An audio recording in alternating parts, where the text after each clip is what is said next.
আসসালামু আলাইকুম রহমতুল্লাহ। সুপ্রিয় দর্শক, যে যেখান থেকে আমার এই ভিডিওটি দেখতেছেন, সবাই চ্যানেলটি সাবস্ক্রাইব করে লাইক দিয়ে শেয়ার করে দেবেন। আজকে আমরা চলে আসছি লোহাই বাজার।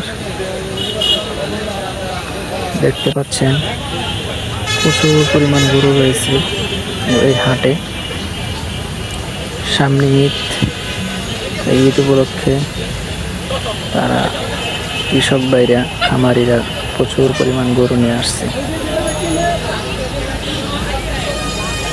এই গরুগুলা ঈদের আগ পর্যন্ত রাখবে, রেখে তারা বিক্রি করবে।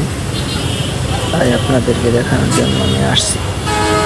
দেখতে পাচ্ছেন খুব সুন্দর সুন্দর কিছু গরু রয়েছে। এই দেখুন, খুব সুন্দর সুন্দর কালার গরুর, দেখতে খুব চমৎকার, অসাধারণ। এই দেখুন কত বড় গরু, খুবই চমৎকার গরু বলে। এই দেখতে পাচ্ছি লাল কালো প্রচুর পরিমাণে গরু রয়েছে। অসুস্থ হয়ে গেলে পশু ডাক্তারের জন্য 1 নম্বর কাউন্টারে যোগাযোগ করার জন্য অনুরোধ করা গেল। দ্রুত আমরা ডাক্তার ব্যবস্থা করবো।